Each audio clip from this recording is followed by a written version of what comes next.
YouTube channel and may be used for promotional material. Secondly, I would like to remind everyone that this is a voice-activated call. It means that the screen will always switch to the site that is speaking so that we can hear and see the speaker during the presentation. We have automatically muted mics, which will remain muted until the question and answer sessions. You are free to type in the chat any comments, any questions that you may have, or you can also raise your hand using the raise hand icon. Lastly, a few words about our format. Again, today we have a presentation followed by the question and answer period. During the question and answer period, we'll take about a few questions via the chat or via the raise hand icon. Your mic will then be unmuted, allowing you to speak. And that is our format. Those are our housekeeping rules. Now let us begin. It is my pleasure to ask Mrs. Nicolette White-Black, a friend, an attorney at law who practices in Jamaica. She is a proud Pelican who has benefited from attending both UWI Mona campus, where she completed her psychology degree, and the Cave Hill campus, where she completed her law degree. She serves currently as the first vice president for the UWI Jamaica chapter and a mentor. She is an avid reader, she loves to bake, and she is passionate about youth and development. Nicolette served as a vice president and president of UWI and is now serving as a Young Alumni Advocate board member. Nicolette, please introduce our first speaker. Thank you. Thank you, Nikita. Our first speaker this evening, Kamala McWhinney. Kamala McWhinney is a therapist, psychological safety trainer and coach, and creative. She's currently engaged as the UN Stress Counselor, crafting and delivering well-being solutions for staff and their dependents. She's passionate about self-care and well-being, especially for high-performing teams. When she's not working, she's taking her own advice and tapping into self-care and passion projects. It is my pleasure to hand over to Kamala to take us through this evening's first session, Emotional Intelligence, how it can help you get ahead. Over to you, Kamala. Thank you so much, Nicolette. Thank you so much, Nikita. I am so happy to be here. Thank you for the invitation. And I'd just like to say good day. I'm not sure what your time zone is. So I'd just like to say good day to all 171 of you who have made this your space to be for this evening. Thank you so much in advance for an engaging session. Thank you for your questions. Thank you for your rapt attention. So we're going to be speaking this evening on the issue of emotional intelligence. And in order to focus our conversation, I'm going to be sharing a few slides that will guide the presentation. And please feel free to drop your comments, your feedback, your LOLs in the chat, because I'm definitely looking forward to an interactive conversation this evening.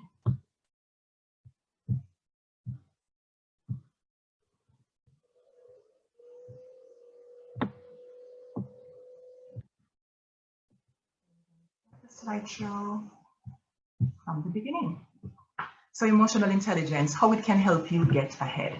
So for tonight's, for our time this evening, I'm going to be focusing on a couple key areas. Firstly, what is emotional intelligence or the emotional quotient, which we can just refer to simply as EQ, traditional versus emerging models. Why is all of this important?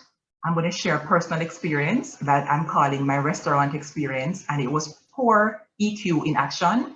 And finally, we could not leave such a topic without going into a little bit of detail as to how it is that each of us can intentionally choose to up-level our own EQ. So generally speaking, when you hear about intelligence, let's be honest, we normally think of the brain. We normally think of brain over heart or brain over feelings. So this is how we have been socialized to think of being book smart versus any other kind of smart. And so, of course, as a therapist, Nakita and I studied in a similar program, we were taught about multiple types of intelligences. And one of them is emotional intelligence. And by the end of the presentation, I'm sure I will convince you, if you're not already convinced, that EQ definitely is the way forward. So let's talk a little bit about definition. What exactly is this thing called emotional intelligence or the emotional quotient?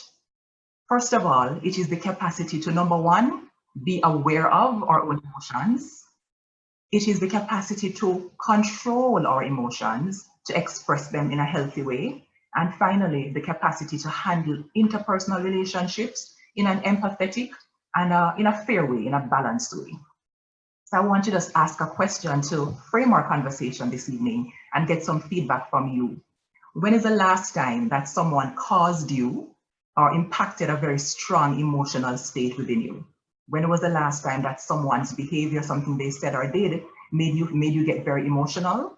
And the flip question to that is, when was the last time that you think that you also evoked a very strong emotional response from somebody else?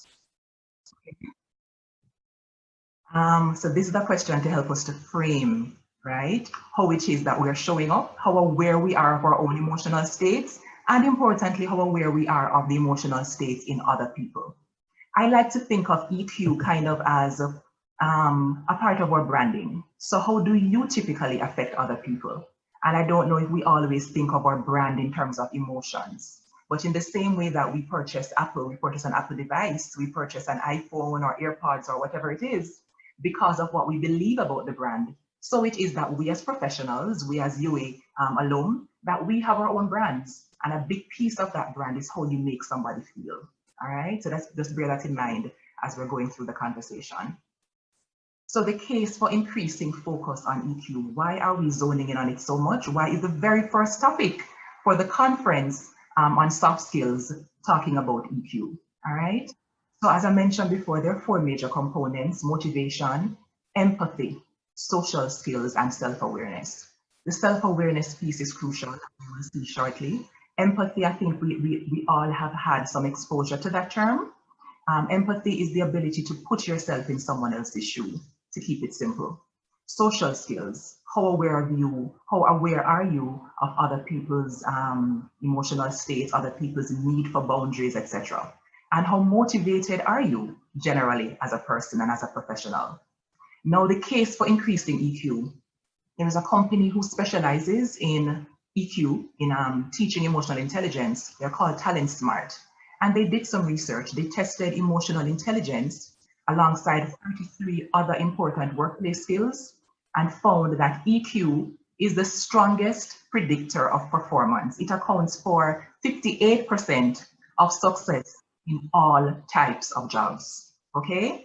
20% of companies are now measuring EQ in the hiring or promotion process.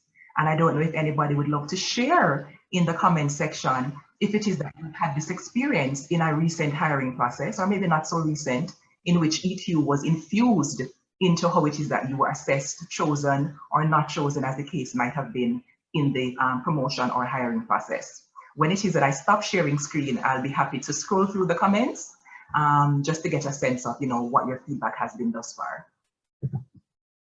So we looked at the first typical model that we think of whenever we bring emotional intelligence to mind, or intelligence to mind, which is brain over everything else. However, I think this represents an ideal model where EQ is a major underpinning structure within IQ, okay? So IQ accounts for things like decision making and balanced performance. EQ, of course, draws in things like relationship management, social awareness, and self-awareness. And let me tell you something, if it is that we at all intend to work with other people, if we are currently working with other people, as I'm sure we all are, then this is indispensable to the process. Once it is that you're engaging with another human being with some kind of process that is human-based, then EQ ideally should be a huge piece of how it is that we show up, and it definitely impacts our ability to make leadership decisions, right? It affects our ability to think, and therefore it affects our behavior. In a nutshell, it affects our performance. And just one more piece of evidence, as I like to say, to kind of finalize the argument that EQ is where it's at. So according to Jack Ma, who is the founder of Alibaba, he says, no matter how smart you are, if you don't know how to work with people, you will never be successful. Anybody agree? Can show by raise of hands if you think this is a thing, then let me hear you. Let me see your hands in the, thank you very much. Very responsive group we have. I'm loving it. All right, so now into the nitty-gritty of it all. So first of all, emotions are crucial, and therefore understanding emotions is crucial. Why is this? Because emotions affect our performance. When was the last time that you were in such an emotional state that any kind of work just wasn't a thing? You were not able to show up for your job, show up as excellently perhaps. I know for many people in the spaces that I do sessions, I conduct workshops and trainings, the pandemic has been affecting the way so many of us are showing up. And a sister of mine, her name is Love. Love coined a term which I absolutely love, and the term is flexpectations. It is the reality that under these conditions of a global crisis, we will be performing differently, or performance will be affected, okay? Because our emotions are being challenged, are being pressed upon and impacted by the pandemic. And so emotions affect performance, that is a fact. Therefore, management of emotions and mastery affect performance also. Another point under the column of 4Q, okay? EQ, therefore, is correlated with success in leadership. So people who have high IQs, who have high EQs, there has been a correlation found between that and higher income earning. So more emotionally intelligent people earn more money, okay? And they tend to be promoted more because, again, mastery, because of people skills. And I don't think the term soft skills, I don't think these skills are as soft as, typically they're made out to be, but I understand the context. We're coming from that older model, etc. EQ is also essential to working in teams, and as evidenced even just by this group this evening, increasing cross-cultural and diverse teams require greater what? Flexibility, understanding, management, pretty much agility in responding to different perspectives, in responding to things that are different than we hold them to be. So this is a couple of additional reasons for why it is that EQ definitely is a skill that we all need to be perfecting with great intentionality. What precisely comprises emotional intelligence? Let's go a little bit deeper. High self-awareness is one of them. And this pretty much is, we understand how we impact others, and we understand how we are impacted by others. So if there's a question that you have, a burning question on any of these points, a scenario you want me to respond to, please just make a note somewhere so that at the end of it, when we have the questions, we can quickly just pull them up and we can run through them, because I can't wait to hear your feedback on these. So how self-aware are you? And I'd love to hear how it is that you practice self-awareness. What does it look like for you? Do you just have a naturally built-in system where you just understand that, okay, I'm feeling depressed, or I'm feeling overwhelmed, or I'm feeling frustrated, or I'm feeling embarrassed? Do you have a system built in where you can easily make a distinction between your primary and your secondary emotions, for example? So a good scenario to use is when we get angry, okay? Now, for many people, anger is a secondary emotion, which pretty much means that sometimes there is another emotion underpinning it, and anger is our response to experiencing that emotion. So for example, sometimes when we are afraid, which is a primary emotion, we manifest anger as a response, because fear and another primary emotion such as fear is one of them, and then there is grief, right? Experiencing any kind of grief or even embarrassment can sometimes manifest itself in anger, which is a secondary emotion. So it's important to even be able to pull up your files and say, okay, I know I'm angry, and why is it that I'm angry? Is it because I was made to feel afraid just now? Is it because I'm in a situation, an interaction where I can't control the outcome, for example? I feel vulnerable. I'm not in control, so therefore anger makes me feel more powerful. Is it a situation where I'm judging the fact that I'm feeling afraid because that makes me feel vulnerable? And therefore, I am manifesting anger because, again, we don't like to feel too vulnerable. It's a natural human thing for many of us, okay? So it's crucial for us to be able to tease out the nuances of our emotional experiences. What exactly am I feeling? How many of us, by show of hands, are very good at, let's say, identifying in the moment what emotion you're experiencing? How many of us, for example, are good at saying, oh, this is anger, as opposed to, oh, I feel awe? You know, those very vague terms that we sometimes use, as if 5 participants hands, okay, 8, we're going up. I love it. That's good. That's a good sign. So generally speaking, I feel like many of us are pretty good. Well, not many based on the raising of hands, but some of us are good at being able to identify what's going on. So I hear a lot of people, especially in our Jamaican context, say things like, I feel away, I feel bad, right? I feel off, I feel icky. And it's important to be able to better tease out what exactly is the ick and what is causing it, importantly, as well. Mood management is another element of emotional intelligence. The ability to manage your moods, shake off a bad mood and get into a good mood is crucial. And it's crucial to success, as you can imagine, because life is not a straight line. We are going to have fluctuations in our daily experiences. And therefore, it's crucial for us to be able to move out of a space that's not helpful without suppressing too much, without being inauthentic, because nothing is wrong with having a bad, with having a negative emotional reaction. Those are not bad. It's a matter of how it is that it's impacting you and how in tune you are with what's causing it and your ability to shift as necessary. Self-motivation. How motivated are you, especially in doing the hard things? So on a scale of 0 to 5, this is one of my favorite wellness check-ins of late, especially, in light of the COVID pandemic. On a scale of 0 to 5, how many of us have been moving our bodies intentionally? How many of us have been moving, let's just call it exercising. How many of us have been exercising even when we don't feel like it? That is also a piece of emotional intelligence, right? Being able to do the things even when it's not cute, it's not convenient, it's not fun, and you'd rather be watching Netflix, let's be honest. That is a part of being emotionally intelligent as well. So I see just a handful of hands raised.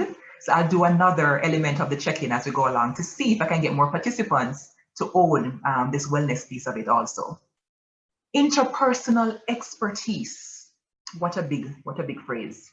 It is the ability to work well with others, give and take criticism and feedback. And as you can imagine, in the professional space, this is indispensable. It's the skill that we can perhaps identify 5 people right now who do not have this, okay? 5 people who can do well to brush up on this area. And I'm seeing a couple hands raised right now, right? So it is really important for us to zone in and be honest too, look in the mirror and say, am I one of these people? Let's call a spade a spade. Can I do well to improve on this area as well? Am I very defensive? Can someone say to me, Kamala, I think you could have handled this particular situation better, and I'm not going to automatically try to put blame on them just as a reflex. Can I receive feedback and criticism well?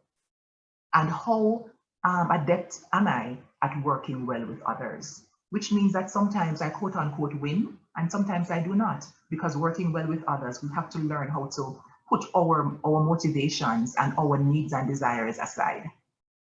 And the final one that I want to focus on for this evening is emotional mentoring, the ability to help others to manage their own emotions and the ability to motivate others. Do we have any persons on the call this evening who consider themselves to be high in emotional mentoring? By show of hands, how many of you would say that you think you do this pretty well? I wonder if it's the same people raising their hands, but I'll soon come out of this share screen so I can better see who it is. But I'm seeing a good number of hands. That's good. Yes, I'm seeing up to 18 participants raising their hands. So you feel as though you have the ability to help others to manage their own emotions and also to motivate other people. And you can imagine this is indispensable to leadership as well, and the kind of leadership that is not just or traditional views of being a boss, of just telling people what to do, but to inspire persons and to importantly to model what it is that an emotionally intelligent, what a very responsive, what a very empathic leader looks like. Now let's look at 5 strategies for building your own EQ. Numero uno, practicing introspection. What does that mean? In Jamaica, we say you must practice to look into yourself. Look into yourself, look inward. Spend time intentionally reflecting on one, your own emotional states. And that's why I put that, that question earlier. When was the last time that someone made you experience, someone, influenced a very strong emotional response within you? And when was the last time that you think that you also impacted someone to have a very strong emotional response? Okay. And importantly, what are your triggers? What triggers you? What triggers sadness in you? What triggers anger in you? What triggers shame and guilt in you? Those are two very negative emotional states, guilt and shame. And there's a very important distinction to be made there. Guilt is feeling bad or badly about something that you did, whereas shame is feeling that you are a bad being, you are a bad person, something is wrong with you. And which one do you think is the more toxic of those two emotional states? One, feeling that, yes, I feel guilty, I feel bad because I did something that I should not have done. I did not show up excellently in this particular space, or feeling as though something is wrong with me, right? I am the problem, not what I did, but I, as a part of my identity, I am the problem. And I think I just kind of glimpsed somebody who's very bright to give me the right answer in the chat, and I soon pull it up. Another piece of increasing our own EQ is practice anticipating the emotional responses of people you are encountering right now, or that you are about to encounter. This may seem so simple, but I promise you, this can go miles in terms of helping us to have more profitable conversations. This can go miles in terms of helping us to have more efficient conversations, and especially when those conversations are difficult. Practicing the emotional, practicing anticipating what it is that people are experiencing or likely to experience. Because of how active you guys are, I'm going to stop sharing for just a quick second, just to get a sense of what you are saying onto us. So some persons have been dropping in that they have been starting to exercise, which is excellent. Shanique says, how do you measure a person's EQ in the job recruitment process? I'll jump on that as soon as I'm wrapping up. Okay, so a lot of agreement and lots of persons speaking about their current routines in the pandemic as well. Excelente. And yes, another person says, I have encountered an EQ situation 2 days ago, actually. Excellent. All right, so let me jump back over to the slides so that we can go a little bit further down. Okay. So another one is, as I mentioned, practice anticipating the emotional responses of people. So if it is that you're about to tell someone something that is difficult to hear, it can be a huge deficit in awareness for us to go in and expect the person to be smiling and to be joyous and to be giving us what we want, as opposed to being authentically, feeling what they're feeling. If it is that you're delivering some difficult news, then the person is likely to feel disappointed, sad, frustrated, etc. So it sounds so simple, but there are some persons who do not have the skill of just anticipating. If I say this to Kamala, she's going to feel this way. If I ask Nakita this question, she may feel a particular way, especially if she's had an experience recently that, my question is likely to trigger. So that's important as well. I heard about an experience from a colleague where they had a relative who was terminally ill, and they were sharing it in a work setting. And a colleague, well, before the colleague came in, the person was telling me the story. They were there having a sad mood because their relative is terminally ill. And a colleague came in and said, what happened to you? And the person said, my relative is unwell. The person's next question was, what's wrong with them? The person said they have cancer. The other colleague went on further with the questioning and said, what stage of cancer? And the person said stage 4. And would you believe that the colleague's response was, so you know that they're going to die, right? That is, in my mind, grossly lacking in emotional intelligence. Because even if it is a factual statement to make, is it helpful and is it kind? These are some of the questions that we can practice asking ourselves as we are trying to navigate the space of increasing our own EQ. Because I know some people struggle with this issue of, but it's the truth. It's the truth.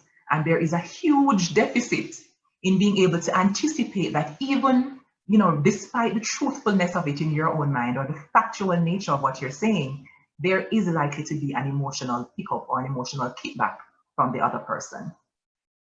A third strategy is practice listening intently and sincerely to others. And a good rule here is listen to understand above or without listening to respond any at all. You know, sometimes we're just waiting for the person to pause so we can just interject something about me, or we're waiting to interject, you know, picking up from our previous point. That is not the ideal space of being emotionally intelligent. It's really useful and necessary for us to be able to hear people, hear what is said and hear what is not said, because that is a strength that I promise you on this journey, on these professional journeys, this is a part of the wealth. Okay, this can literally separate you from, you know, from so many other people, separate you from the pack. Just being able and being interested, right? It starts with an intention and a desire to really understand where this person is coming from. So try to listen to understand, and especially try to do this before we respond. So even the way we phrase or follow up questions or comments, check in, you know, seek clarity. Am I hearing you say this? Like, I think I heard you say that you want to leave this job. Is that what you're saying? Because sometimes there are wires crossed, and sometimes we bring assumptions into the conversation as well. So it's really important for us to do what? To listen intently and sincerely with a view of understanding above a view of responding. Number 4, practice an assertive style of communication. Assertive over aggressive every day. Assertive over aggressive. What exactly is assertive? How would you describe it? Assertiveness is really being skilled at balancing directness with respect and kindness or empathy. And that's where the previous point my previous point about, even if it's true, is it helpful? This particular point anchors that for me, okay? So we can be direct with someone while still being kind and respectful and sensitive to their own needs and their own situation. So that's a big thing I know for many Caribbean people. Lord, you get fatty? Is it always helpful, right? That's a question for us to practice asking ourselves as we leave this space in a few minutes, well, after 8 o'clock, and we are practicing building our own EQ. Yes, it's true, but is it helpful? The 5th one is practice responding versus reacting. And what's the difference? Reacting tends to be very instinctual. I feel this, therefore I'm just gonna act it out. I'm just gonna do me. I'm just gonna get this thing sorted. Whereas responding is being able to reflect in the moment on how you may be triggered and therefore choosing the best response, okay? And that might mean that we literally have to take ourselves physically away from the encounter for maybe 5 minutes or 10 or maybe a whole day. And we need to do some deep breathing and some meditation and maybe some journaling to figure out what about this specifically triggered me before we craft a response. Or maybe go back tomorrow and say, you know, I'd love to talk more about what happened yesterday. Because sometimes if we act on it in the moment, we're likely to have an unhelpful response, which can just damage so many things. And this is true, obviously, professionally as well as personally. Okay.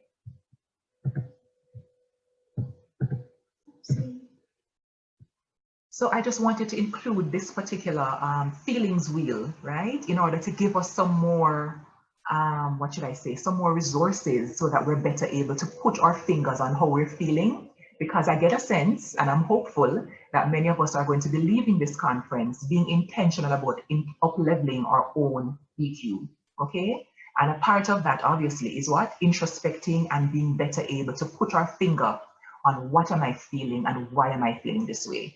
So many times we use the very common ones. I'm feeling sad, mad, glad, you know, but we don't go much deeper sometimes. So just a couple of things to help us to pick up on, you know, the whole gamut of what's possible within human feeling and emotion. So maybe I'm feeling skeptical, maybe I'm feeling sleepy. And that one is so important because sometimes we are having physiological needs and they're manifesting in an emotional way, okay? Have you ever heard the term hangry, H-A-N-G-R-Y? That's a mishmash of hungry and angry. Because yes, many times we're sleepy, we're sleep deprived, we're fatigued, we're exhausted beyond words, or we're thirsty or we're hungry. And those things affect our mood, okay? And so it's important to be able to even distinguish, am I just hungry or am I really having a life breakdown right now? Am I having like a crisis? Sometimes we just want something to eat. Sometimes we just want some chocolate, okay? Or we just need a cup of coffee, or we just need some water, or we just need a good night's rest. So even these things are a piece of the emotional intelligence journey, being able to pick up on, okay, this is what I need, this is what I'm feeling, and therefore my behavior now needs to be XYZ to move into excellence and efficiency. Sometimes we're lonely, sometimes we feel faithful, we feel hopeful, we feel appreciated, we feel respected, we feel rejected. So I just wanted to introduce a couple of words, a couple of feeling words to help us to, strengthen that muscle of building EQ. Now, from my own experience, and you can tell me who you think perhaps exhibited in this scenario the lowest or the lower level of emotional intelligence. So I stepped into a particular Jamaican restaurant, and there were two cashiers who were serving the customers, and I joined one of two lines that were present. Just randomly, one of the cashiers just stepped away from the register and just went behind the scenes. There was no notification to the waiting customers to say, okay, everybody just join in, just merge and create one line. Nothing, just the cashier vanished. So in my mind, it's going to follow logically that we're going to be having the customers go up in the order in which they joined the line. And so I noticed that the one cashier who was now working was taking several other customers who came after me. So after two instances of that, I stepped up to her and I said, hi, good evening. I was here before these persons. And she's like, I wouldn't know that. I wouldn't know that. And then my response, you can tell me what you think of my response. My response was, so did you think I was standing here? And her response was, Miss, I don't want any problem. I'm just trying to do my job. I don't want any problems. So I piped down. She eventually took my order and I received my meal and I went home. Let me tell you something. At about 3 a.m. the next morning, let's just say that I had a body crisis, okay? Because the meal did not agree with me at all. So this is one piece of evidence I'm holding on to say that low emotional intelligence affects our health and our well-being, because I was sick at 2 a.m. in the morning because of something that went very wrong behind the scenes with my meal. So I'd love to hear from you, which of us, because I know that my behavior was not ideal either, which of us do you think exhibited a lower level of emotional intelligence?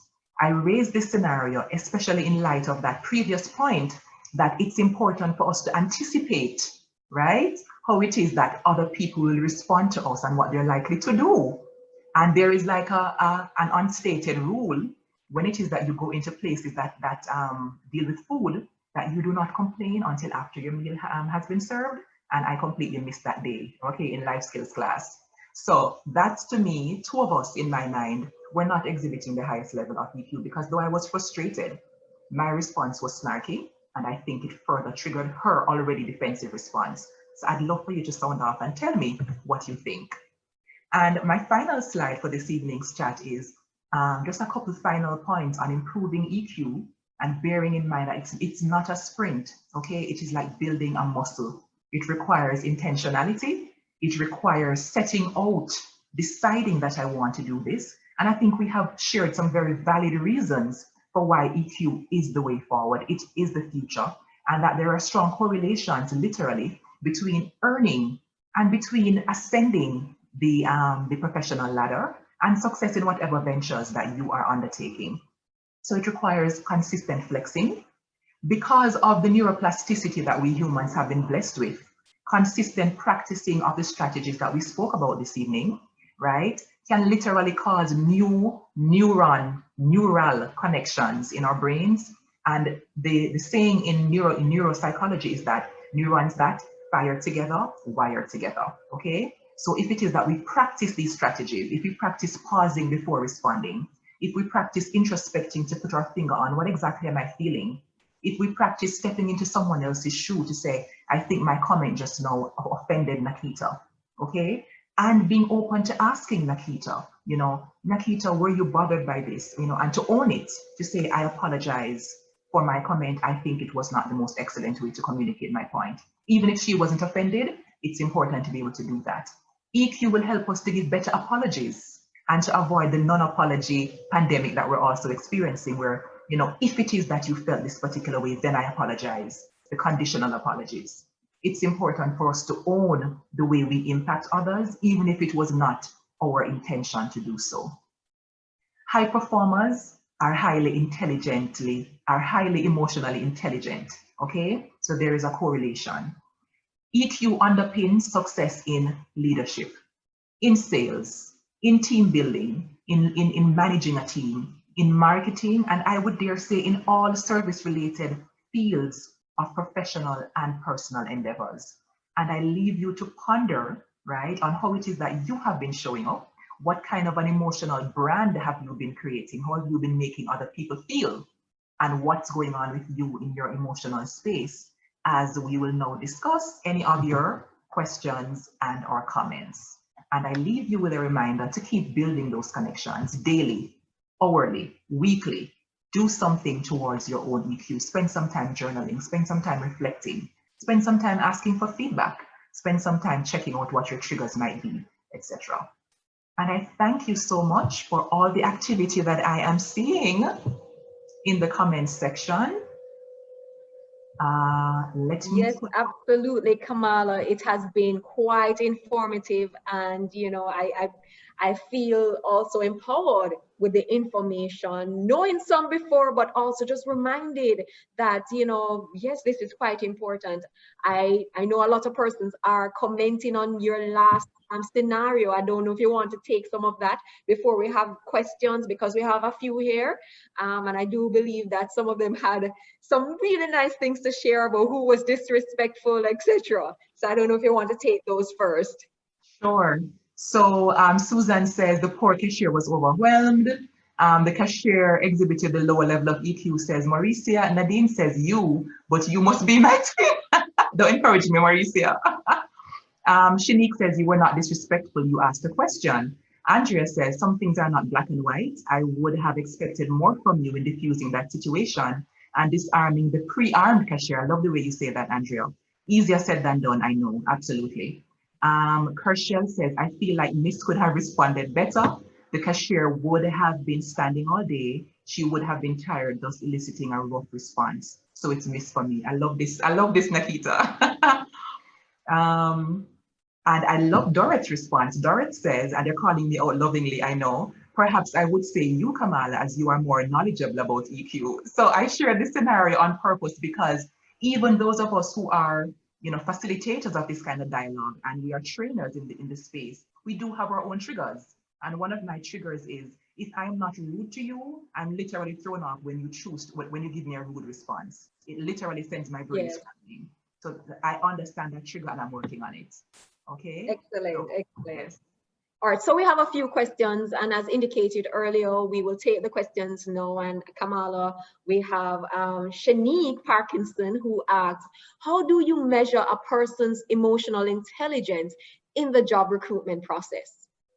So a lot of companies now, Nakita, are going with a more skills-based approach to assessment as opposed to the traditional, you know, practice this task so that we can watch you. So for example, they're giving a lot more scenarios. So they may throw you with a scenario of, in the event that Nakita is your, you know, somebody who reports to you and Nakita does this, what then would you say in response to this? So just kind of get a feel of, you know, what your triggers might be.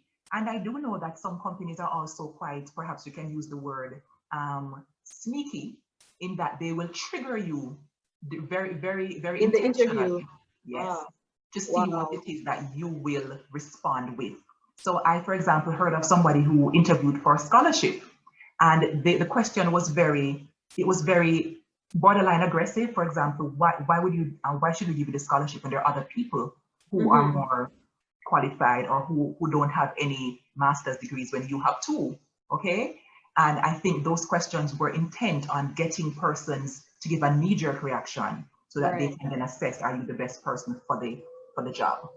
Okay, all right. Thanks for that, Kamala. Someone further asks, can you give examples outside of the one that you just gave on how recruitment process includes the assessment of emotional intelligence? So not just the questions in the interview, but you know, what other methods may be used? I mean, I know I myself and the persons who are sharing that they went through such processes, but you can tell us what other methods are being used. Sure. So there are scales that have been created. Scales, pretty much like surveys that are designed to get your feedback on specific questions. That literally they're being standardized so that they can be more scientific in ascertaining, okay, do you have a high level, a mid level, or a low level of EQ? So similar to the myriad of IQ tests which exist, there Yes. are now standardized or fairly, probably close to standardized tests which can measure EQ as well. Okay, excellent, because I know I would have gone through that in my own recruitment process.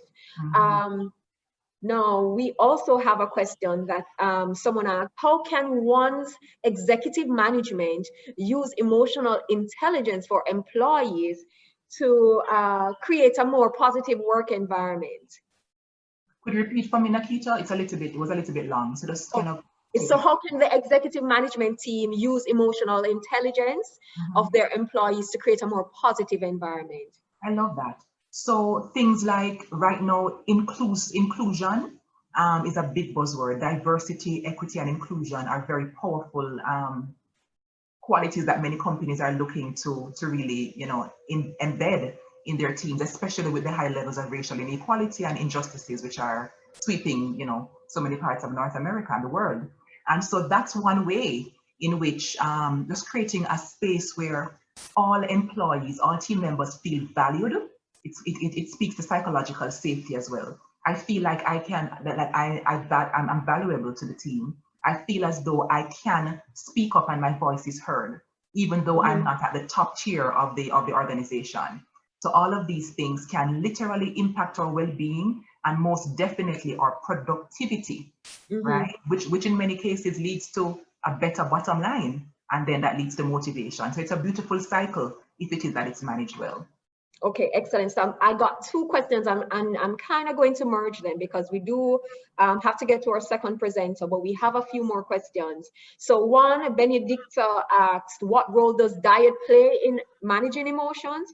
And there was a subsequent question about, to what extent does your childhood impact your emotional intelligence as well? So if we could just correlate those.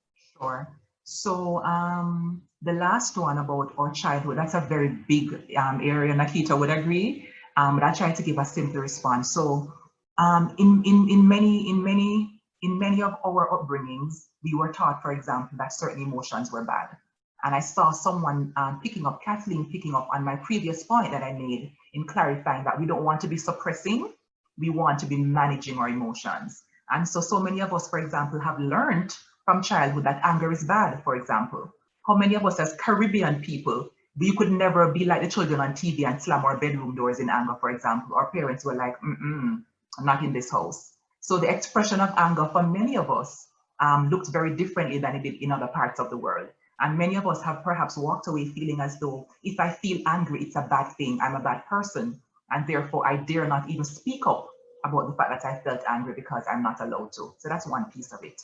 And the first one, Akita, if you could just repeat it for me real quick. What role does your diet play in managing emotions? So there have been so many anecdotal and maybe empirical findings that certain foods bring about certain effects in our bodies. So we know about aphrodisiacs, for example, which bring about increased libido and sexual desire. But other foods, like very sweet foods, can bring about like a spike in our energy. So it may worsen an already irritated mood, for example, right?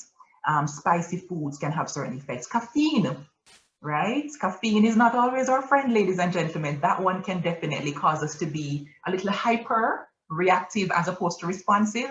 And therefore, if we're already being unaware of our emotional state, it can definitely worsen our responses. No, as you ended that, the one of your points is that self-awareness was key in understanding your own emotional intelligence. How can we increase, what are some of the things that we can tell the audience how to increase their own self-awareness? Because if everything is hinged on having a higher emotional intelligence, we need to know what are the things we need to make ourselves be aware of or become more aware of. Yes. So the first thing I would say is give yourself permission. That's the first part in the journey. Give yourself permission to grow and to be better. Secondly, give yourself permission to lovingly and non-judgmentally investigate your emotions. What's going on with me? Sometimes we suppress it because we don't want to deal. Sometimes it feels overwhelming. So on your own, if you can practice things like daily journaling, and for many of us whose handwriting is terrible like myself, we may not want to physically write it out. But I have a client, for example, who does a video journal after she exercises. She records herself just talking out loud what's going on with her. It's a crucial part of success for us to be able to put our finger on where was last week so off for me, for example. And for those of you who may feel as though there are things going on that may be overwhelming, then reaching out to a professional, neutral third party could be an indispensable part of the journey, a therapist, a coach, to just help you unpack it in a safe space. Okay, thank you so much, Kamal. I have Michelle here who just asked, or who has said, I often practice introspection. How can you effect that in the workplace?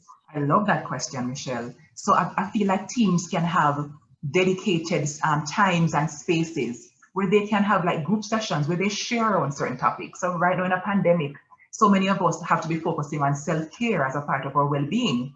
And self-care is therefore related to efficiency of all team members.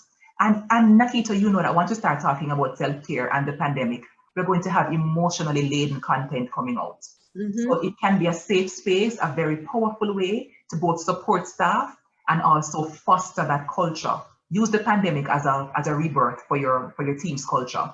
Just to check in. Yes. A simple check-in. How are you doing today? Have you been exercising? Let's start a program where we just hold each other lovingly accountable. You know, how have you been doing? What's been happening? And that can help people to realize that emotions are not bad and they're not to be thrown out of a workspace. They can actually deeply enrich a work and professional environment. Excellent, excellent. I think that that's our last question. And you know, I think our audience has said it. Kamala, it has been a very good presentation. It has been excellent, very informative and insightful, Simone just said, and I can agree. I myself have learned a lot and, you know, just reinforce some of the information I know. Thank you so much for presenting this afternoon and being with us. We appreciate it. Thank you. Thank you so much, everyone. I thoroughly enjoyed my time here. I appreciate all your feedback and I'm sending you to be great.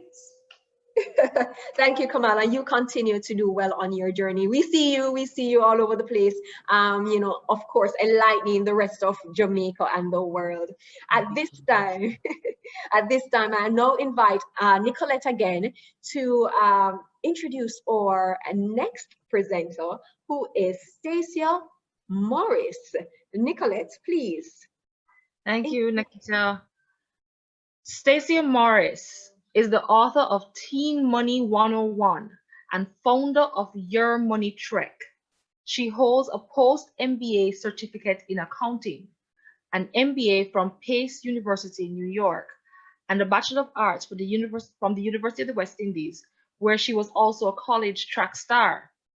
Stacia also holds financial and insurance certifications and currently works as a financial advisor. Her diverse professional background includes global leasing, finance, consulting, information technology strategy, business intelligence, and complex project management for Fortune 500 companies. She spent the majority of her corporate career at IBM Corporation in a variety of roles. Her work and travels to the Latin American countries are among her most favorite IBM experiences. It is now my pleasure to hand over to Stacia to take us through this evening's second session entitled Ready, Set, Reinvent, How to Maintain Relevance in a Dynamic World. Over to you, Stacia. Thank you very much, Nicolette. Let me share my screen. And let's do a slideshow. Hope everybody can see me. See my, okay, let's start from the beginning.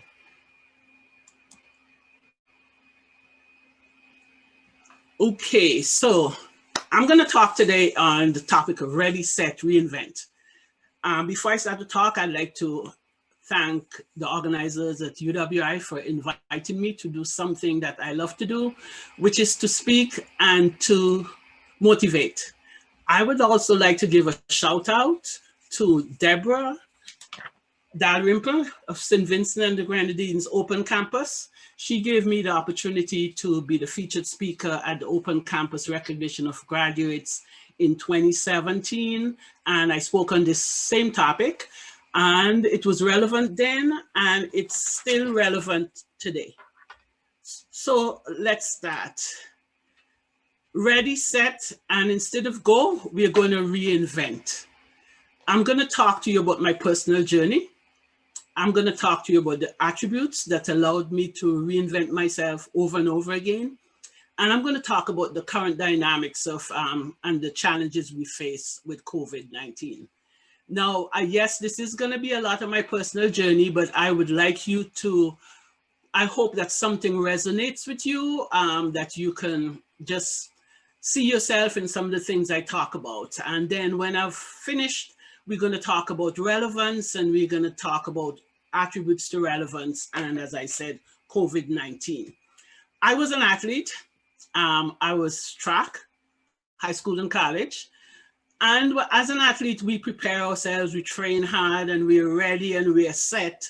And then change, life happens. In the Olympics today, we know that there's one strike and you're out. I really hate that rule, because after training forever, you foul start and you're out. In life, you have more chances. So we're ready, we're set, life happens, and we get the opportunity to reinvent ourselves and reinvent ourselves and reinvent again. So this is the expectation. As we grow, we look at a straight path. And then reality hits. Is this our reaction? Are we gonna sit down, stoop, or sit and give up? Or are we gonna get up and go again? So hopefully we are all gonna get up and go again. So let me thank the people who are looking and listening in tonight, the people who came on, and who hopefully you stay with us. Hopefully this intrigues you to see what comes up at the end, so you stay with us through the end. So your life trek, life will happen. There's expected, unexpected, and I'm recommending that you plan what you can control, and then you'll be prepared for the unexpected. That said, none of us have been prepared for COVID-19. We make plans, we reinvent, we prepare to be relevant, life happens again. What does reinvention mean? I have highlighted the line that I want to focus on. Reinvention for me means to remake or to redo completely. What does relevance mean? Reacting to a dynamic world, be ready to play in it at all times. So this is what I'm going to focus on.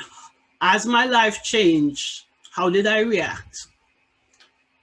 And as your life changes and as COVID has impacted us, how are you reacting? My life's journey, we love this. We travel by planes, trains, and automobiles. That automobile on the right is not mine. I wouldn't be able to drive a car like that. I would just be picked up by the cops, because naturally I drive fast. I always blame it on my car. So let's start with life after college. I went to UWI in K-Field, had a great time.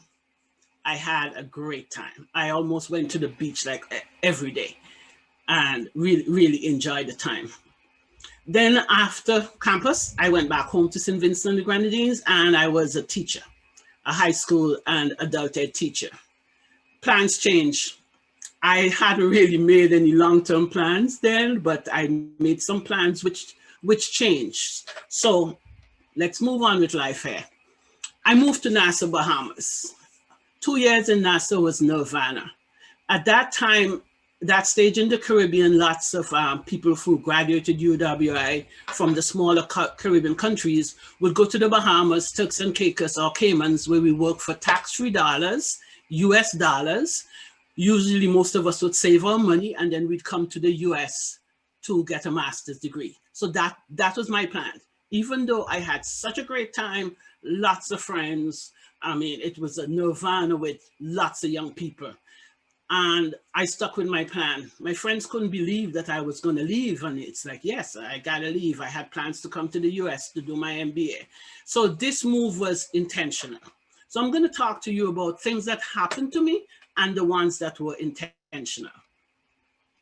So I came to the US, to Greenwich, Connecticut. Fortunately, my parents and siblings had moved to the US, so I didn't have to look for a place to live. I was going to do an MBA in accounting, and then my plans were to go back to the Caribbean. Plans changed. I got here and realized that I'd saved my money in the Bahamas. I thought I had enough money to do an MBA in accounting. When I landed here, accounting took 2 years full-time. And I'm like, I only have money for 16, 18 months. And I need to do this full-time and get on with my life, get a job or go back to the Caribbean. And when I get to mentorship, I tell you, I met a lady who became my mentor. And she said to me, why don't you do computer information systems? Do your MBA in computer information systems. Companies are hiring anybody who smell, breathe information systems. And I said to her, I'd never really seen a computer, and this was way back in the years, and everything I saw were terminals at the airport. I love to travel, spend a lot of time at the airport. And she said, I think you should do this. And when I get to my attributes, I tell you, I'm a risk taker, but I usually do educated risk taking. And I decided to switch from accounting to information systems. That meant that I lived at the Pace campus till midnight almost every night, fast track 16 months MBA.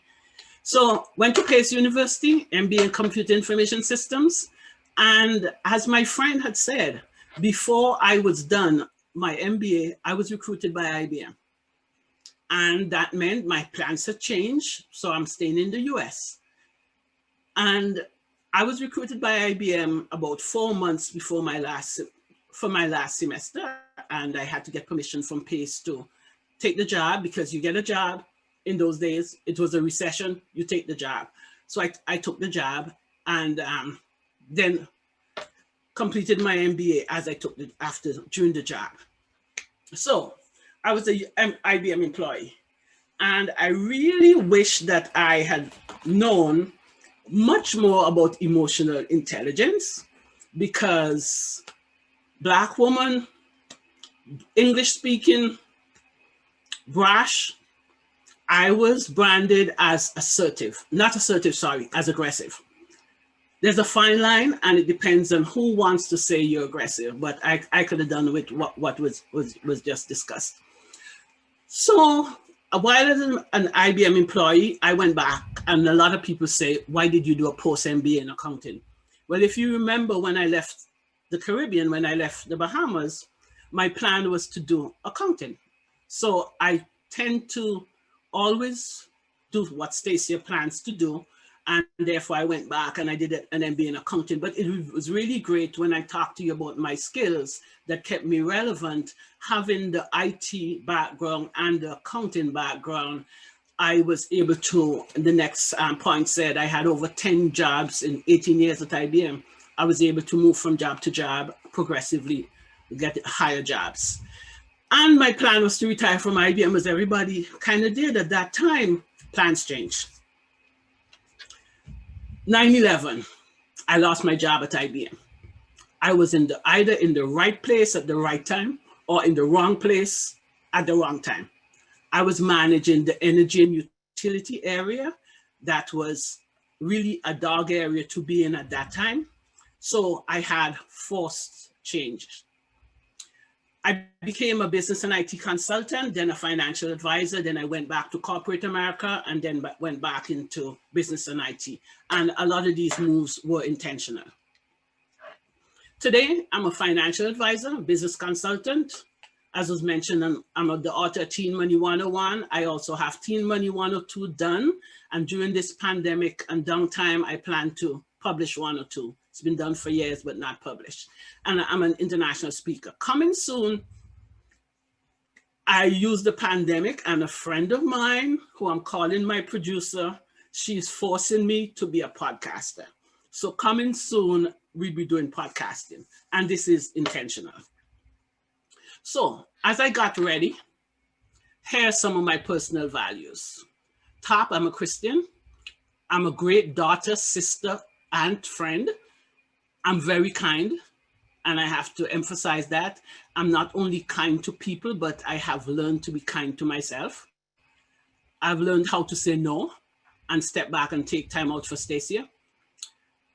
I have high integrity. What I tell you, I'm one person. I'm not one person at work or one professional person and then one private person. I'm the same person throughout. I am a risk taker, and I'm very bold. I show up and I prepare. And big for me is being a continuous learner. I am a continuous learner. I think I may have lost my camera. So let's see. Let's try to recover that. I think I just gone. This happens now and then. Let's get back my camera here. Oh, come on. Okay, I got my camera back, so let me go back to share my screen. I actually have like 3 backup cameras. Okay, so I'm a risk taker, bold, show up and prepared. I'm a continuous learner. And this has helped me throughout my career. I'm intellectually curious and I deliver. And big on my list is giving back on my community, and I volunteer a lot. Continuing getting ready, as I said, and we heard, I have a BA in economics from the UWI, MBA Computer Information Systems, Pace University, Certificate of Graduate Studies, Pace University, and I do have licenses as a financial advisor. I have all those designations. As I told you, I'm a continuous learner. Continuing to get ready, my career, I would just show this up, but I wouldn't leave it up or go through it. I've just done a lot of things. And then I've traveled a lot. I've just been to a lot of places. So all of that, my values, my education experiences comes to and makes up my brand. And if you haven't seen the brand presentation that was done by Karen, Karen's name is Tomlinson. She did a brand presentation for UWI, and during that week I saw 4 brand presentations and hers was the best. So if you haven't seen a brand presentation, I'd recommend that you look at her brand presentation. My brand, as I said, Black, woman, religious, family oriented, highly educated, highly skilled, very trustworthy. I'm delivery focused, have a lot of global experiences. I do a lot of community work and volunteer. I love to travel, and I'm a voracious reader. So my question to you is, what's your brand? And for a brand, we look at the 5 W's. And usually when I talk to a lot of youths and anybody, I think if you look at 5 W's and the 2 H's during your life, you literally have whatever you're looking at or analyzing, you have it down pat. So the 5 W's on your brand is who are you? And I later added another who that I'd get to. Then what's your value add?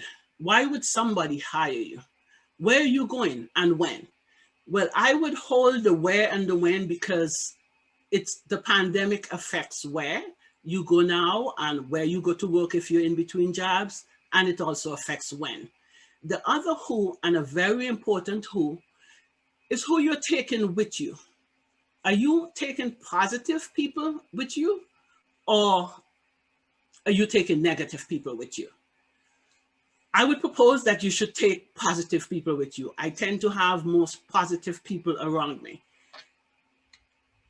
Maintaining relevance. How did I maintain my relevance? I had no roadmap, but I had a toolkit. And in my toolkit, I had foundational skills, which I replenished by continuous education and by being intentional. And as I said, I took risk. I'm a risk taker.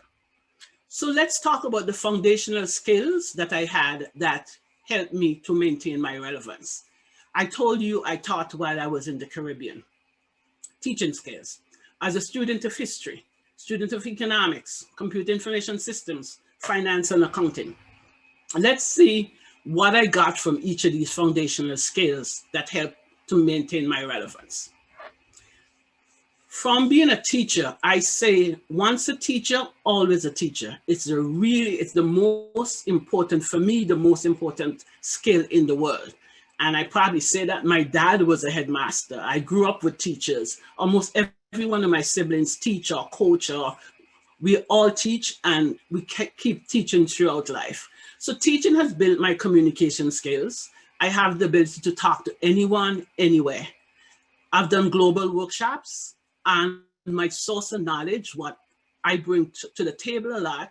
When I worked in IBM, I heavily listened skills today, financial wellness, and just a wealth of just having done a lot of jobs and just a wealth of knowledge. The other foundation skills was I'm a student of history. I love history. I read historical novels. That's how I relax. It teaches me critical thinking skills. It improves my critical thinking skills. My information is usually always current because I read a lot. I subscribe to a lot of business magazines, and if I don't touch every page, I feel I don't get my money's worth. So I tend to go through and read a lot. As a student of economics, this improved my analytical skills. Believe it or not, I had to take my business calculus book back to my job at IBM Credit when I worked in leasing and use algorithms. 9 years after getting my MBA, I was playing with business calculus. Other foundational skills, computer information systems, logical thinking skills, skills that would take you anywhere, very far. And today, computer languages change, they're easier, but that input process output process never changes. So once you have the grounding of these logical skills, you can literally do anything computer oriented. For example, this is not doing computer oriented, but years ago when we had the first set of laptops at IBM, I used to be able to take out and swap out memory, etc. Recently, my sister bought an all-in-one desktop, died after 2 years, and she bought a new one. I knew something that it could have been revived. So I took the laptop, and for those of you who are computer literate, it's a desktop. I took the desktop and I roll it back down to the DOS prompts, if for all those old computer geeks. And I actually fixed that computer. It's sitting in my home right now. She's not gonna get it back because she had replaced it. It was dead, I revived it, so it now belongs to me. That's one of my backup. Finance and accounting, foundational skills for any business. Business analysis, income and expense, and balance sheet knowledge. With these foundational skills, I was able to get ready. And my question and challenge to the audience, if you're in between jobs, looking for a change, the world has changed, COVID is impacting us, COVID-19, you may be ready, you may be set, but you may have to reinvent and in order to remain relevant in the marketplace. So I have some attributes for relevance. One is to be flexible. Remember, I came here to do an MBA in accounting, but I had to be flexible and switch to information technology. And that combination has really helped me throughout my career. Have a mentor and be a mentor. I want to talk about mentorship here. Those of you who are probably from the lower Caribbean knew that, especially St. Vincent, I think it probably only affected Vincentians and maybe Grenadians. We didn't have an international airport in St. Vincent, so we had to go in transit through Barbados. Well, I was caught up in Barbados for 3 days, not sleeping in the airport, going back to my friend's parents' house and coming back every day, waiting for a flight. Because the winds in St. Vincent affected the aircraft landing. It had the aircrafts go over a rock and then land. So I was in the airport for 3 days. And some kids came over and started playing with me. Well, I was frustrated, so I can imagine how those kids were feeling. Then the mother came over and she apologized to the kids interrupting me because I was reading all the time. And I thought the lady was a typical tourist. She looked like a tourist. So when she said she was taking the kids back to see their grandparents, I'm like, kind of grandparents. Then she explained to me, and BJ, if you're listening, my friend is from, well, we had the old planter class, and she went to school in Barbados. And at one time, we literally lived maybe 2 miles away from each other. My dad was the headmaster in that area, but BJ went to school in Barbados, so we never met. We were meeting here at the airport in Barbados. And you know, you meet people and you say, oh, you never see them again. But we kept up correspondence, and she actually was the person who recommended that I came to Pace University, because Pace had a very good reputation for accounting. So when I got here and realized accounting 2 years, can't wait 2 years, she was the person who mentored me and said, why don't you do computer information systems?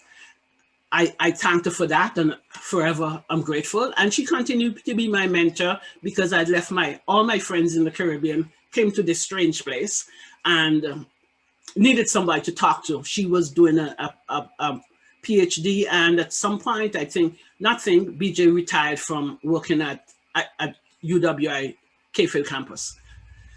The next thing to do for attributes is to have a great attitude.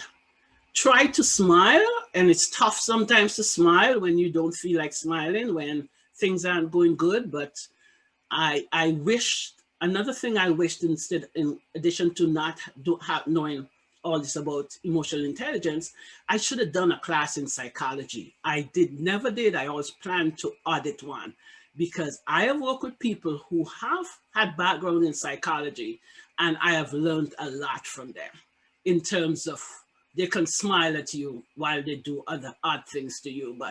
But net, have a great attitude. Stay technically savvy, be a continuous learner, be global, take risks and travel. Learn languages. I'm a continuous learner of Spanish. I am so jealous of my brother Desmond, who speaks Spanish like a native. I always have a CD in my car. I traveled a lot to IBM Latin America, and I was learning Spanish. It never really took off as I expected it to. Next, work hard, but have fun. That may sound as if it doesn't go together, but in order to keep working hard, you have to have some fun. And having fun, it will help if you like your colleagues, because you may spend a lot of hours with them, not in this COVID world, in a pre-COVID world, and most likely a post-COVID world. Be an entrepreneur. Understand what it is to be an entrepreneur, even if you work for a company and you are an entrepreneur. Those entrepreneurial skills where you have to make decisions, be business savvy, etc. It really helps whether you're an entrepreneur or an intrapreneur. And then volunteer and give back. Be someone's angel. If we had more time, I'd tell you about an example where I was somebody's angel, and with young kids angel, and it was just strange. It was just a strange situation. But be aware of people's situation, because people may need help and they may not know how to ask you for help. So be someone's angel and challenge yourself all the time. Continuing attributes for relevance: find your passion, find your purpose, and network. And just go for it and be intentional. As I said before, we expect a straight road, we got a crooked one. What are we gonna do? How are you traveling? What's your approach? Is this your approach? I'm gonna show you an approach of somebody else. This happened to be me sprinting at K-Field campus. No, this wasn't the campus. This was the Barbados Stadium. I was actually winning the race. I took out the rest of the picture, but I just thought I'd just add this. This has been my approach. I have always been getting up and going. So I have 10 top attributes for maintaining your relevance. Have a support, mentor, sponsor system.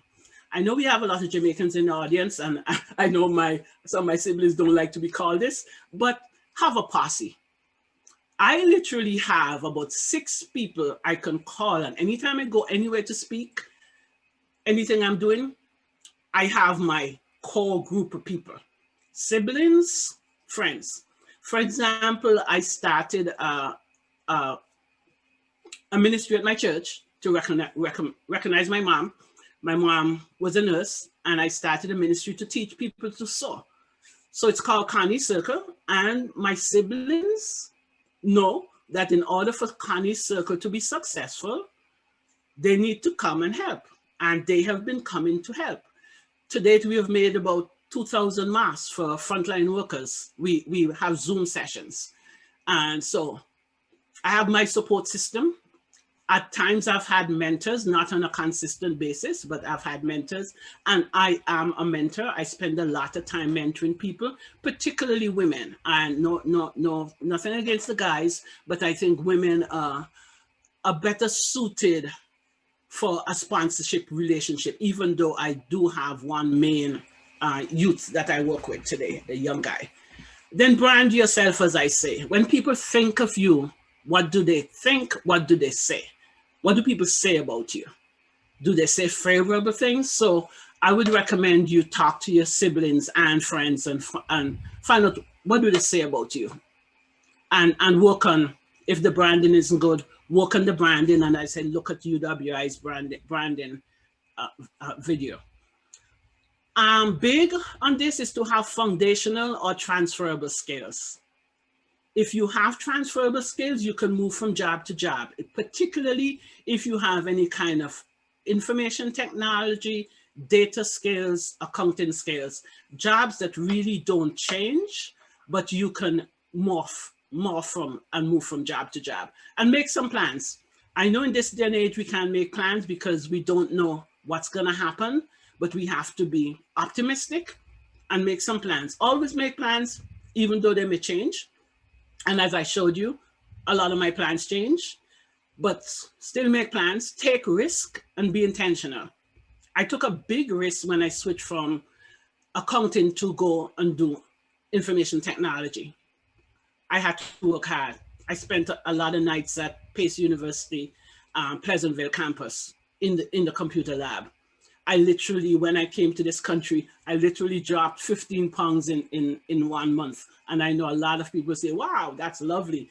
But that's because for lunch, I only had apples and granola bars and bananas, because I moved from White Plains campus to Pleasantville campus in 1 hour. And even though I drove fast, it didn't give me time to eat. So that's what I ate. Today, I don't like bananas. I don't eat granola bars, and I don't like apples. I've had enough of those. Be flexible, but be focused. And big, be a continuous learner. During this pandemic, I have looked at learning management systems. I'm currently working with a brother too, and you hear me mention my siblings a lot. I do a lot of things with my siblings, and especially during COVID, my world has narrowed to a lot of time with siblings. My brother and I moving Teen Money 101, my book, my other books, we are moving them onto the web to be internationally accessible. And we have learned to do learning management systems. My other lady, who I'm calling my producer, who wants me to do podcasts, she has me learning all kind of podcast stuff and podcast systems. She has me buying a lot of stuff. Now I think I'm going to take this office and kind of make it soundproof before I start the podcast. And the next thing is make mistakes. You will make mistakes. I have made mistakes. But when you make mistakes, make sure you make mistakes once. You never make the same mistake twice. When I was an athlete early in the Caribbean, a friend of mine said to me once, when you make a mistake, look in the mirror and tell yourself, never again. And I don't think I've repeated many of the same mistakes. And then expect to make sacrifices. You are gonna sacrifice, either personal, professionally, but there will be sacrifices. So Are we ready to reinvent? Are you ready to reinvent yourself and be relevant in this COVID-19 world? What are the concerns? What will jobs look like? Most people are working from home. There's a lot of digitalization. I'm digitalizing my book and all my content. Types of jobs: computer technology, customer service, online jobs, entrepreneur, the gig economy. And then other things that we have done during COVID-19, it has been a time for reflection, time for looking at our passion, our purpose, time for preparation, positioning. There's changing nature of professions. For example, if I'm a financial advisor. Financial advisors meet with people, they sit down with people, they discuss people's financial plans, etc. You can't meet with people today. It's Zoom oriented. We are on Zoom tonight, which is great. You get to see the world, you get to see a lot of people. And they're changing models for industries. So we have to prepare for changes, prepare for new jobs, new careers, but with everything else, that's the challenge, there comes opportunity. So we have to look for opportunities. So if we drop to, as I just said, changing nature of professions, industrial models are changing, service models are changing, delivery models. There's job sharing, there's part-time, there's a lot of consulting work. And then you can look for new opportunities, new niches. And what I said to people who I mentor, I say, what's in your hand? What do you have that you can transfer and monetize it, or some inventions, or capitalize on ideas? And when I say what's in your hand, sometimes everything can't be monetized. So a lot of people are bartering. What I have done, I've bartered with a young lady who comes to my Connie circle. I've bartered with her. She's Hispanic. She is translating my book into Spanish. I wanted to do that ages ago. So she's translating both Teen Money 101 and 102 into Spanish, and I'm mentoring her. So go barter with somebody. New jobs, careers, opportunities. I have a list of jobs here that COVID-19 has opened up. Contract tracer, career resource coordinator, crisis, health, life coach, loan specialist, financial advisor, medical sales, telemedicine, online tutor, heavy, big, online tutor, personal shopper, virtual assistant, warehouse worker. So there are jobs out there. Are you getting ready? I suppose you may have been ready, but the world has changed. So let's go reinvent and continue to be relevant. So I've just discussed being ready, being set, reinvented. I told you about my personal journey and the attributes that allowed me to shift and change as my world changed. And we just talked about some current dynamics with COVID. So usually when I talk, I want to inspire, educate and inspire, and I want to have a call to action. So the call to action tonight is to reinvent yourself, to be relevant. First of all, go do some branding. If you haven't branded yourself yet, brand yourself and focus on where you think you fit. And be flexible on all those top 10 things I just mentioned. So I want to thank you very much for listening to me tonight. I hope most of you have stayed with me, and we're going to go into a question and answer period. Thank you, Stacia. It has been inspirational. Thank you for sharing your journey and how you stayed relevant. Of course, are you ready? Are you on your marks? Are you ready to reinvent yourself? Ready, set, reinvent, and remain relevant. I really hope you have taken away some of these key points that Stacia has expressed in her presentation, what she learned on her journey. Thank you so much. So we do have a few questions, Stacia. And the first one is, before you switched from accounting to IT, did you have any basic or foundational IT skills or knowledge? Absolutely none.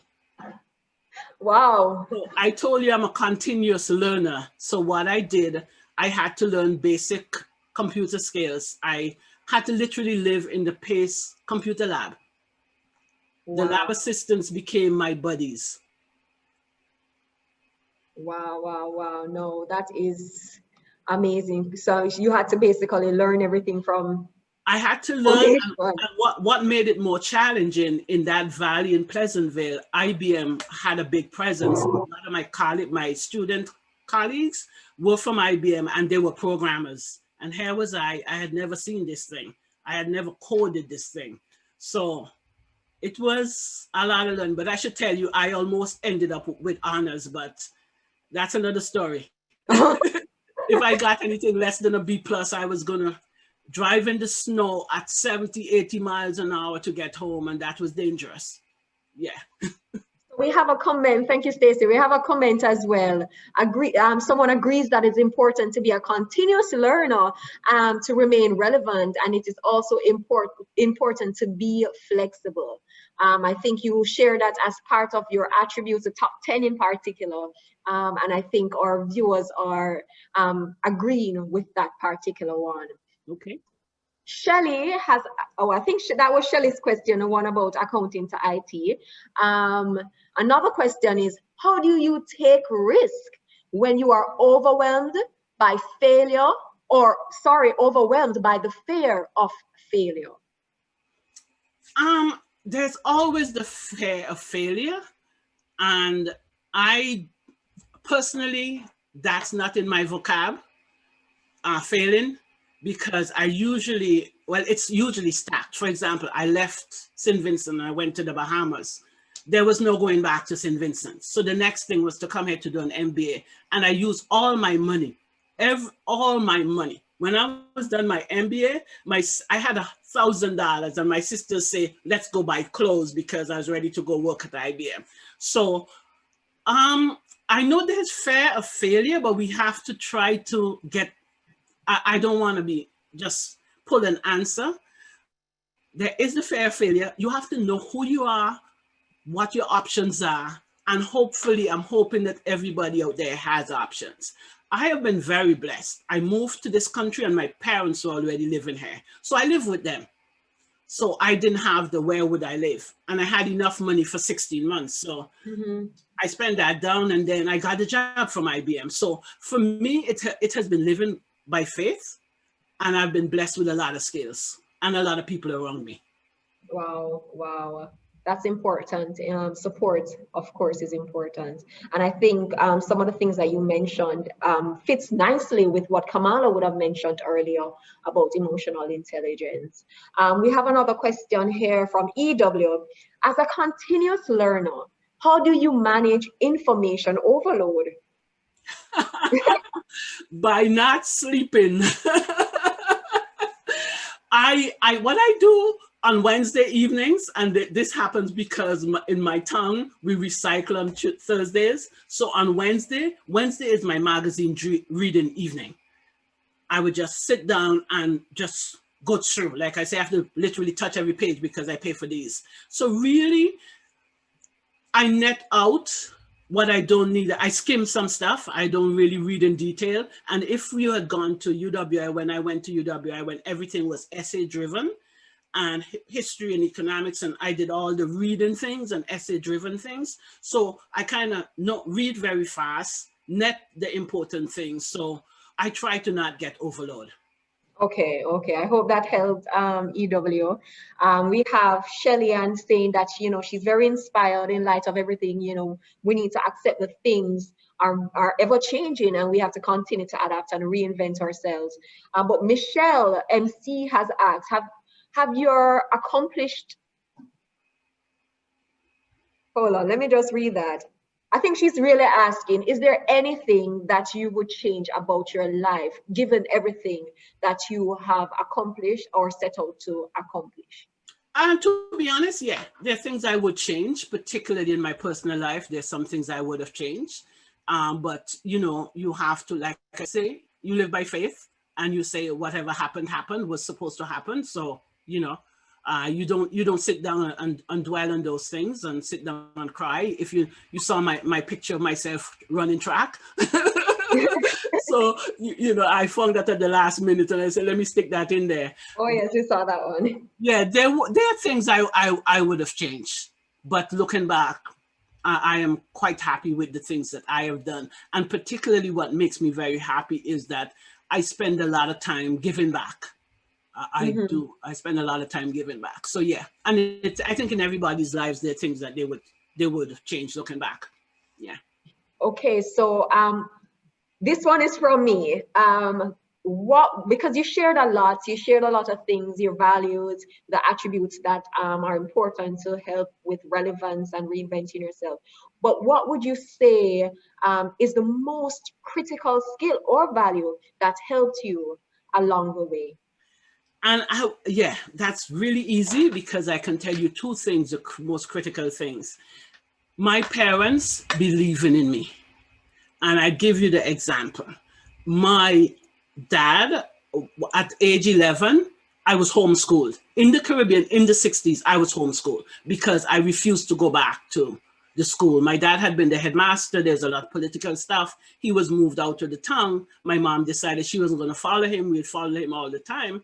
And when the new headmaster would say disparaging things about my dad, not only that, my dad had set up, he was just phenomenal. He had set up a talented and gifted program in the school, in the elementary school, and I was a part of that. And the new guy coming in disbanded it. So I went back home and I said, I'm not going back to school.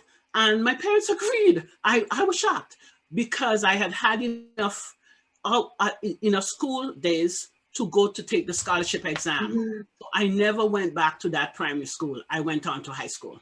I won a scholarship and went on. That's because my dad, every week, he left my work. My mother was a nurse. She became a nurse later, but my mother was like the sergeant in our house. And she made sure that I did the work during the week. So that showed me at that stage in my life, when my parents could agree with me and work with me because of the situation, that's one of the biggest things. That was my dad showing me, yes, I agree with you. I listen to you. My mom, when I was 14, she allowed me to start to make my own clothes. Because in St. Vincent, we didn't have department stores. Everybody had their own seamstresses, but we had two, the church clothes and the fun clothes. And my mom, I kind of had to work with her for about 2 years before she said, okay, make your home clothes, make your social clothes. And the fact that my parents can say, hey, we acknowledge what you want, we trust you, that has made the biggest impact in my life. Wow, I think that's, very important, especially for young people, that having someone to believe in them helps you along your journey so much. And I think it's in keeping with what you also had as your attribute, which is being a mentor or having a mentor, because that person is there ultimately to also believe in you and support you on your journey. And I'm happy that you were able to share that as well. Now, I think we're having more comments about, how inspiring your story have been, and I agree. You have really given us a whole insight into your life that had so many lessons for us to take and to adapt, to go and reinvent ourselves. But ladies and gentlemen all over the world, on behalf of our participants and organizers, I really, really and truly want to thank Stacia for presenting a while ago. Thank you so much for sharing all these attributes that you shared, how to be intentional, how important your brand is, how to be relevant, being flexible, having a mentor, having a great attitude, being tech savvy in a time like this, and continuous learning, among others. Thank you so much, Stacia, for sharing that information. We are ready. I believe it. I see the comments. A lot of us are just ready to go and take action. And great. So thank you so much, Stacia. Thank you for sharing. Kamala, thank you as well. I see that you're still on. Thank you. You also spoke about being intentional, how important emotional intelligence is, and being aware of yourself, how to introspect, to listen and respond, not react, and how all these factors come together this afternoon to help us to move forward in a time like this. not just a time like this, but overall for our lives as we navigate the journey and transition to each phase of our life, but particularly navigating COVID-19. On behalf of our participants and organizers, I would like to thank our presenters for their stimulating and enlightening presentations. Your time and your expertise are very much appreciated. We thank you so much. We can do the applause that's there on the icon. To our lovely participants, trust me, you have been participating, you have been engaging. I've been reading the comments, you have been sharing, you have posed your questions. Thank you so much for joining. It was not possible without you. Thank you so much. We look forward to seeing you at our next sessions. Invite others to join so they too can benefit from this information and this conference. The first is scheduled to begin at 7 p.m. tomorrow, Jamaican time, or 8 p.m. Eastern Caribbean time. And the second will follow an hour later. Again, tomorrow, Wednesday, October 28th, and Thursday, October 29th, we have more presentations. Thanks again, everyone, for joining. And we look forward to seeing you tomorrow. Have a lovely evening. Thank you.